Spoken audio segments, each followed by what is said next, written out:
And welcome in. It is the Wager Alarm live stream on this Friday night, November the 22nd, 2019. Craig Mish and Rob Trayah are going through all the games tonight in both college and pro football. Of course, we have a lot to get to with our picks for the Golden Nugget football contest and also the Westgate Super Contest. And Rob, thanks for filling in for Howard tonight. What's going on? Nothing much, Craig. Thanks for having me. I'll hopefully hold down Howard's seat until he gets back next week.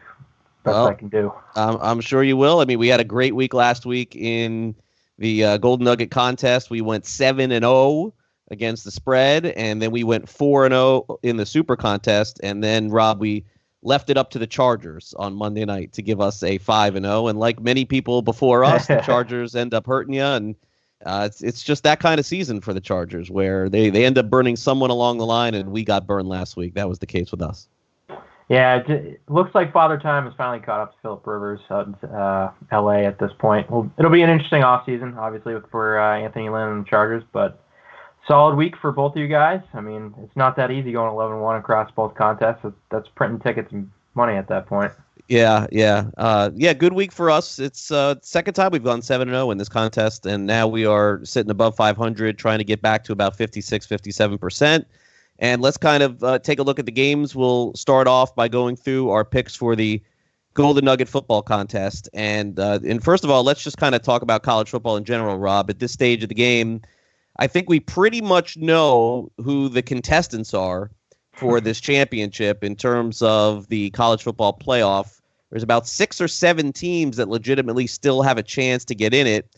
And one of those teams that's going to play this week, at least it's the marquee game, at least it feels like the marquee game in college football, is Ohio State taking on Penn State. Now, a couple of weeks ago, Penn State was sitting there right in the driver's seat, Rob. All Penn State had to do was basically knock off Minnesota and then play Ohio State. They would have been up against it anyway, but with a chance to get into the college football playoff with a win over Ohio State. But this line's 18.5, and we'll get into that because that is one of our picks this week. But, Rob, even if Penn State beats Ohio State, I don't know that will be enough to get them into the college football playoff. What do you think? Yeah, it'll be very interesting. I think it obviously comes down to who's going to get in the championship game. With a win against Ohio State, that's obviously going to help out in the Big 12 race. But at this point, it's when you lose, right? Which unfortunately happens in college football. If you lose the last week, it's probably more damning than you losing in the first week. So Minnesota taking them out, and obviously they fell victim the same way, going down to Iowa and losing last weekend. So it's pretty much survival of the fittest in the Big Ten at this point. And Ohio State looks like they're in the driver's seat in the East, and then who knows what happens in the West at this point between Wisconsin and Minnesota too. Yeah, and Ohio State will still have to play Michigan, and the Wolverines are starting to play better, at least from what they did in the first month or two of the season. But this is going to be one of the picks that we're going to use this week, Rob. And when I look at it, Ohio State, like Clemson and like LSU, are really surging late in the season offensively. And Penn State, although they did score late in that game against Minnesota, I think the strength of their team is defense, and I really can't find any conviction here to think that Penn State can cover this line. It's definitely tempting, and I think that's the way that most people are getting pushed into thinking, hey, how is it possible that Penn State can be almost 3 touchdown underdogs against Ohio State? But you saw a game, you were there in person, Rob, where they put up a 70, they put up 60s and 50s, and it reminds me a little bit of kind of what's happening with Clemson now, where Clemson has just kind of woken up and all of a sudden has decided to turn it to the next level. So our first pick of the 7 picks in the Golden Nugget contest is, in fact, going to be Ohio State tomorrow at noon, minus 18.5. Yeah, and you're not going to hear a disagreement from me at this point. The last time, and you think about it, that Ohio State had trailed this year was 5-0 in week 4. Wow. So them taking competitive snaps in the second half will be interesting, but the talent on the Ohio State field, on the Ohio State sidelines, is very, very impressive, especially with Chase Young coming back this week too. Yeah, and that'll be a big factor as well. Chase Young still in the mix for the first overall pick in the draft. It probably will have to do with whoever ends up having the first pick in the draft, because certainly there's a couple of teams like Washington, Cincinnati, Miami still sort of in that mix to have the first overall pick, and so we'll see. So that'll be the first of the 7 picks in college football. Let's kind of move on to a couple of other ones. West Virginia is our second pick, Rob, in the Golden Nugget contest. Now, In the Golden Nugget, when these are released, it's usually Wednesday afternoon or Wednesday evening. And so they're playing Oklahoma State, a team that we've actually used a lot this season in the contest, and they've been pretty good to us. OSU is a phenomenal home team under Mike Gundy. They run the ball like no other team in the country, and Chuba Hubbard. But then all of a sudden, the word came down yesterday that Spencer Sanders, there was some internet stuff, there was some Twitter stuff saying that people saw him around campus with a cast on his hand. And indeed, that turned out to be the case, as he had surgery and he is out indefinitely.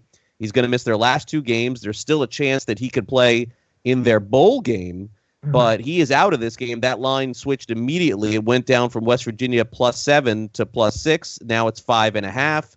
And so a lot of these times, Rob, I'm just looking for value in games, and it would appear that there is some value taking West Virginia. Not the best offense in the world, but Oklahoma State does it really more with the running game than they do with the passing game. So we're just kind of hoping to keep this thing close and take advantage of a 1.5 misstep, which is basically what happens when Spencer Sanders is out. But I kind of feel like he's worth more than a 1.5. I don't know about you. Yeah, I would wholeheartedly agree with that. If you take a look at Oklahoma State last week too, after losing Tylan Wallace, who is their main playmaker outside of Chuba, they struggled against Kansas. They might have put up points, but it took a while to get there. And Kansas isn't a vaunted defense for sure. But traveling on the road, like you said, out of Oklahoma State up to Morgantown, fresh off a 2-touchdown underdog win, you can understand that West Virginia's kind of turning around their season, I guess, with new coach Neil Brown.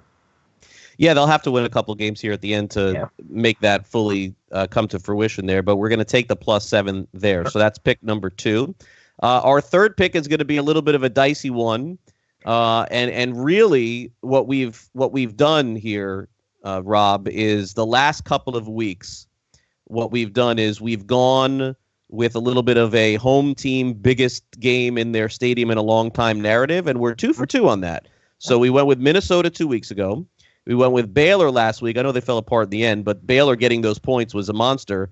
Yep. Look, Central Florida has been notoriously a team that is phenomenal against the spread, but not this year. They've looked really human, and especially on the road. Rob, Tulane's football team in general over the last decade has been a nothing, and they don't play any defense. But all of a sudden this year, they found some life. They're still not getting a lot of respect in this game.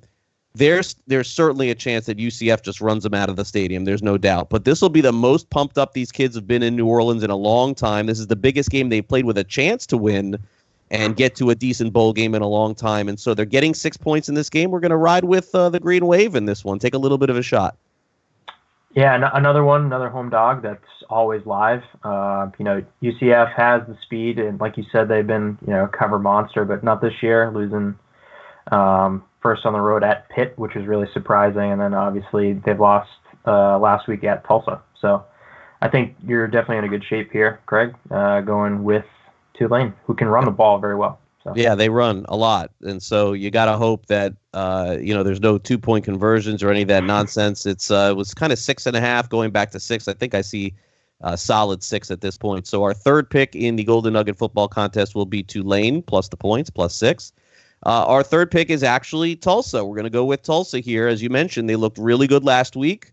This is a very good season for them, one that we haven't seen in quite some time. Again, a chance to play in a later bowl game as opposed to one of those early bowl games in December where the score is like 60-50, and playing against a Houston team that I thought did a really good job rallying after losing 2 of their best players, their quarterback and their wide receiver. But Rob, it has really gone south for them over the last few weeks. Their defense is really starting to fall apart here. The line was 2.5, kind of going back and forth between 2.5 and 3. Now it's a solid 3, which is back to where the contest had it at 3. So we're hoping in this one that Tulane just continues this momentum. Not a great spot, honestly, for them coming off that huge win last week. And usually you want to fade a team that comes off with such a big win. But this will be another one for us. We'll take Tulsa -3 tomorrow night. Yeah, the letdown spot, I don't know if that will hold true here. Obviously, they had a bye week last week, so they had some time to regroup. But they've been ultra competitive this year. I mean, they've played SMU, Memphis, and Cincy, and been within a score of them late in the game. And they honestly should have beat SMU too. Had a horrible fourth quarter blow up. So a win over UCF last week and getting 3 this week against kind of a depleted Houston squad's a good way to go. All right, so that's let's see, that's our fourth pick. We're going to use 5 games in college, just like we did last week. The last 2 weeks, we've gone with 5 games in the Golden Nugget football contest. By the way, if you're picking 7 games, you really could mix them up any way that you want. You can use pro and you can use college. We've done some 4 and 3, but the NFL has really been sideways over the last few weeks, and so we've been leaning more on the college game. And so our fifth pick. And this is one that we're going to try and take advantage of a potential situation here. And still, I don't think a bad pick overall. No. But Utah State is getting 8 points against Boise State. This is a pretty solid rivalry, maybe not to the extent of a BYU, but Utah State is getting 8, and they're in a situation where Boise State is not a great road team, and they're also down to either their second or third or even fourth string quarterback. No one really knows for sure. There's not going to be an announcement on who is going to play for the Broncos until right before the game tomorrow night, so you're not going to be able to take advantage of this line. I will say this, it's leaning toward their backup being able to play. Las Vegas is very smart. This line has gone from 8 to 8.5, so that tells me maybe this morning when we made this pick, if we would have waited a little bit later in the day, you would have kind of seen this. And that's why sometimes when you're paying attention to games in college and pro, before Matthew Stafford was out, that line moved. Before Matt Ryan was out, that line moved. They kind of get an idea as to which way these things are going to go. But needless to say, we're hoping for an upset tomorrow night.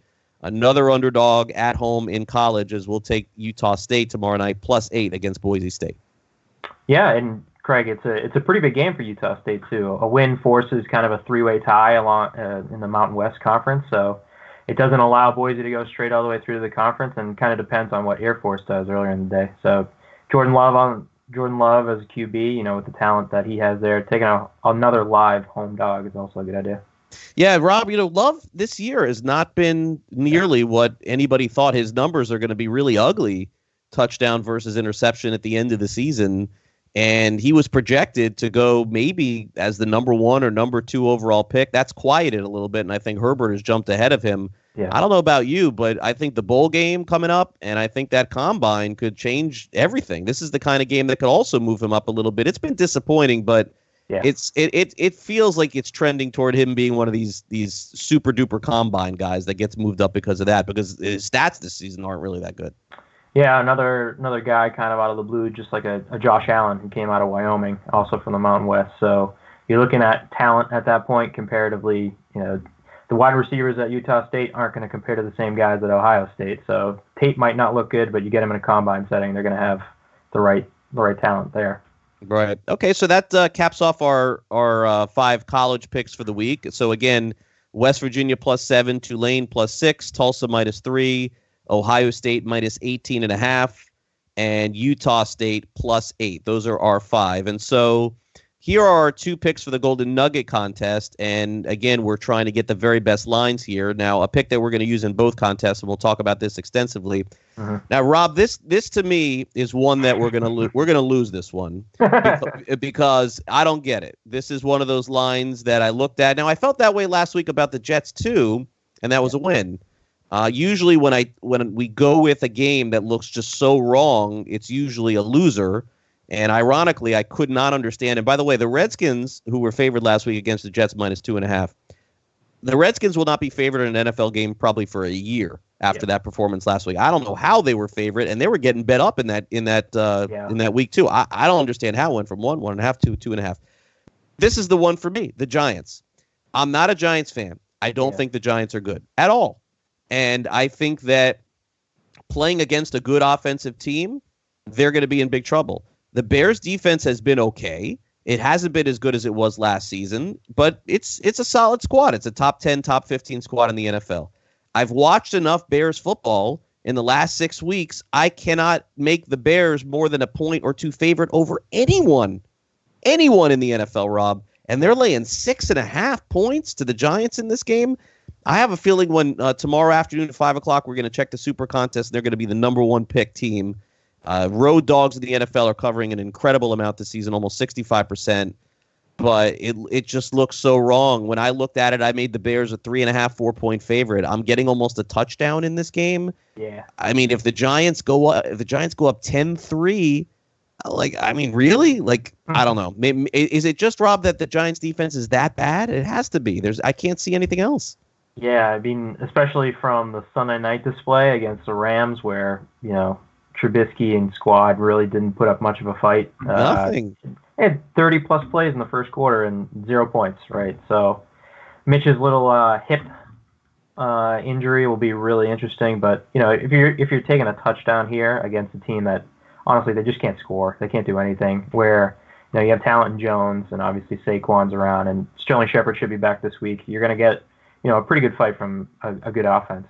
Yeah, and Slayton's been a nice addition to them too. The other thing with the Bears, they just don't score in the first quarter, ever.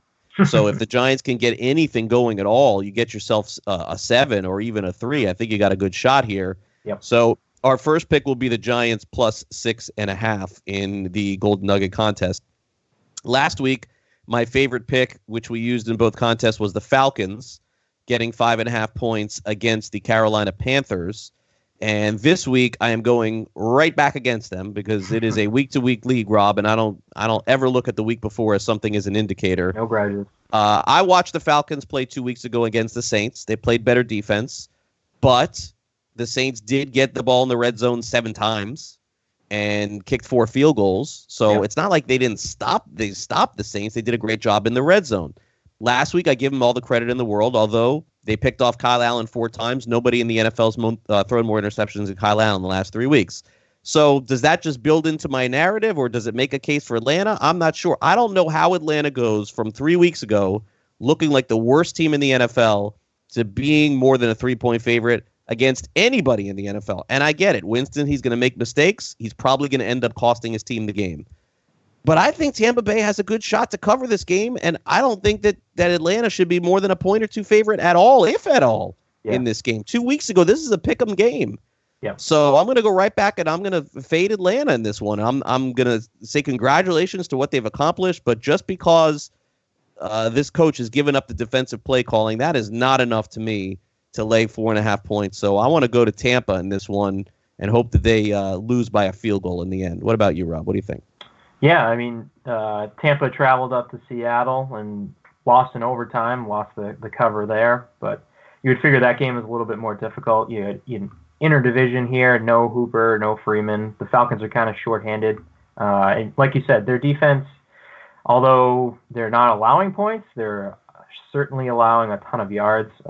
With the Panthers kept driving down the field last week, as long as the Saints. So I think with the Bucs, you're definitely looking at a game, especially getting 4.5 here. It's probably the right side. Yeah, you're not getting 4.5 anymore. The line is 3.5 virtually everywhere. And so, trying to take advantage of some of that line. And again, I'm not trying to say that the Buccaneers are a good team, but how many games have the Bucs not been in this year? Not that many, because they still have the slinger there. They have the gunslinger. This guy's just going to keep chucking it up. Their defense is not going to be able to stop Atlanta's. Okay, I mean, look, those defensive backs are going to get burned. We know that's going to happen. Yeah. But I do think that Tampa has a good shot to keep this thing close. They're still trying, clearly. They have a coach that still wants to win. He's still trying to. Yep. So we'll take the Bucs plus 4.5. So the Giants and Bucs go in the Golden Nugget along with West Virginia, Tulane, Tulsa, Ohio State, and Utah State. So we shove that to the side. Those are our 7 picks for tomorrow, and we'll post the ticket on the Fantasy Alarm and Wager Alarm website. Now over to the Super Contest, Rob, we go. And certainly we could talk about any of the games this week. But we'll go back to the 2 picks that we just used. We're going to use them again in the Super Contest. We've got the Giants, although we're not getting 6.5, we're getting 6. Look, that's a key number for a push, but it doesn't sway us enough to not take the same team. We're still going to do it, so we're taking the Giants there. We have the same line with Tampa Bay at the plus 4.5. Okay, so those are our first 2. Our third pick is going to be the Jets plus the 3. This is another one of those picks that's extremely popular, so it makes me a little bit nervous this week. A part of me thinks that everything that we saw from the Jets last week isn't legit, and they beat a really bad team. But getting 3 points at home for the Jets, you don't know week to week which Raiders team is going to show up. They're one of the more unpredictable teams in the NFL, although they have played really well.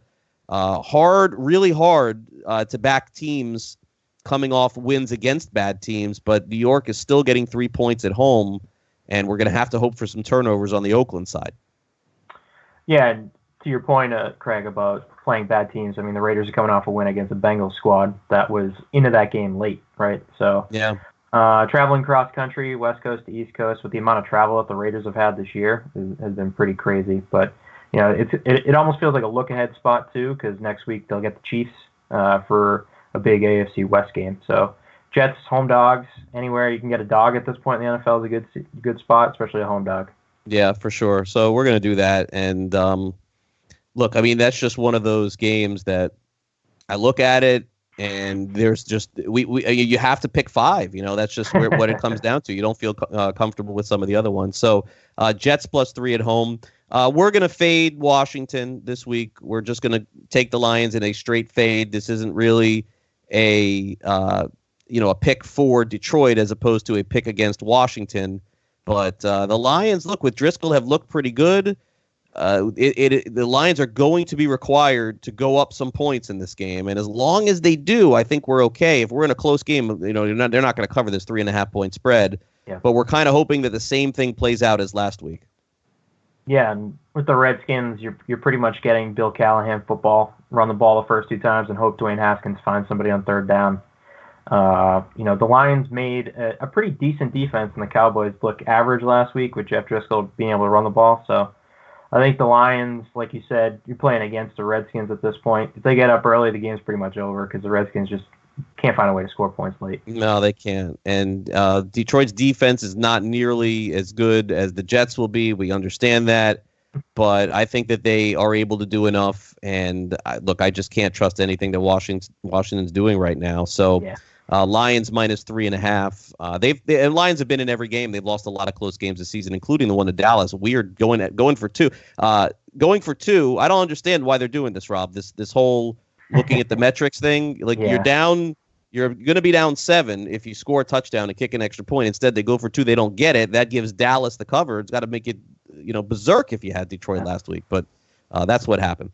And then the final pick is we're going to go to Sunday Night Football. And we're going to take the 49ers -3.5. Current line is 49ers -3. I have had a hard time going against Green Bay this year, Rob. I got to tell you. Virtually every time I've gone against the Packers, they've burned me. Mm-hmm. I still don't see a great team there in Green Bay. I know they got off to a great start, but I don't see a great team. They have that commitment to run now with Aaron Jones, and he's had a fantastic season. But to me, this is a great environment, a Sunday night game. The 49ers got to be jacked up. It's a historic, 2 franchises going at it. 49ers put themselves basically as the number 1 seed in the NFC. If they win this game, it's like, I mean, they almost have to get it if they win this one. And not a lot in front of them after this. So we're going to take the 49ers -3.5. I love 3, man. Wish that was 3. And in a worst-case scenario, get a push. Kind of like last night's game with Houston and Indianapolis. The 3s look great for Houston. 3.5, not so much. So we'll take the 49ers as our 5th pick here.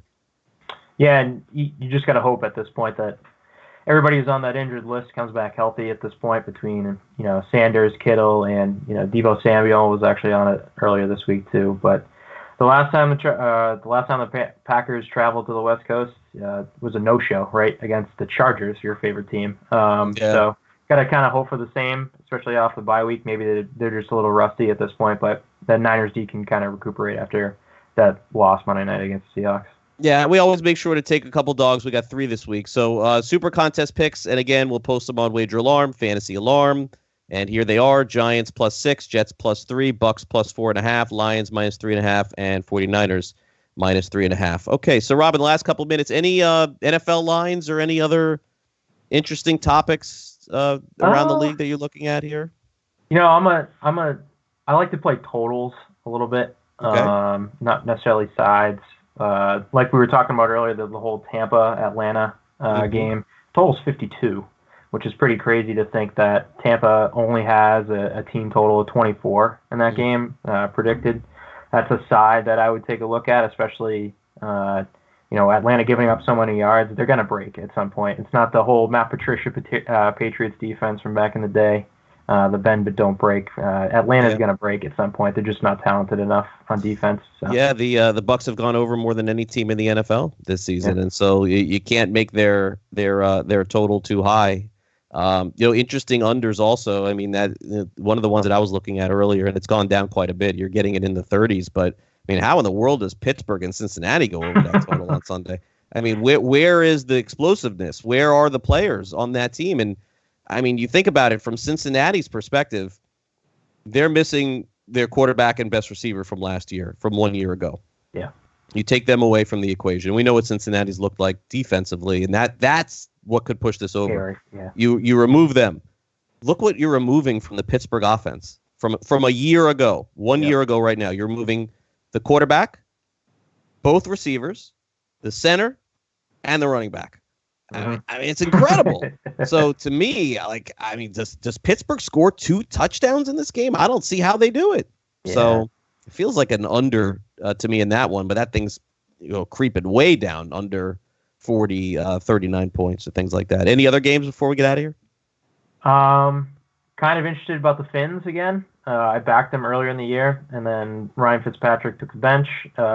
Finns at the Browns, the over there would be kind of interesting, with the Browns essentially having no pass rush now that Myles Garrett decides using helmets is a good idea. Not exactly the best way to go about handling a dispute. So with no pass rush, Ryan Fitzpatrick's actually kind of a serviceable quarterback, and you got the Finns defense, which isn't going to scare anybody, and hopefully after last week, Mayfield and OBJ can kind of keep getting right, because they look like they had a good week last week. Yeah, they do. Dolphins against the spread have been okay, not the worst. They've been okay, but they've been great in the first half against the spread. They've been very close in every game, and then the wheels fall off. In the second half, it looks like they're starting to sit guys in the second half. And look, from Miami's point of view, Flores, the coach, has done a really good job. Yeah. But the light has to go on realistically at this point. They are sitting right on the edge of getting a super high pick. And I don't know that it makes a lot of sense for them to roll off 2 more wins or 3 more wins the rest of the season. They got their 2 wins, and I would assume that would be it. But they do play Cincinnati, Rob, coming up here in a few weeks. So that's going to be the game really to determine the number 1 overall pick for sure, because then things could get crazy at the end of the season. All right. Well, Rob, thanks again for sitting in on the live stream tonight. Really appreciate it. Thanks for all your input with all of the games. Tell people where we can follow you on Twitter and catch your work over on Wager Alarm and Fantasy Alarm. Yeah, sure. So thanks for having me, Craig. Really appreciate it. You can find me at Wager Alarm. I write every week, usually the Friday and Saturday. You'll get some NFL bets as well as some prop bets for Sunday morning. You can find me on Twitter at alldayevery365. Usually talking about pretty much any sport. I'm really kind of all-encompassing, so no topic really shies away from me. All right. And also want to thank our producer, as always, tonight, watching a little live stream, and on the side, watching a little Paw Patrol. Of course, that is the salesman, Matt Sells. So for Rob and for Matt, I am Craig Mish. Hope you guys have a great weekend watching all of the college and pro games. Make sure you head on over to Wager Alarm to check out our tickets, and also make sure you check out our good friend Howard Bender, who is going to be by my side on Sunday in the DraftKings one of the championship weekends they have coming up this weekend. I think it's the Bash at the Beach or something like that, something along those lines. So I'll be checking out Howard on Sunday in person here in South Florida. Rob, you have a good weekend as well. And thank you guys for watching the Wager Alarm live stream. For Rob, I'm Craig. Have a great weekend, everybody. We'll talk to you again Thanksgiving week next Tuesday.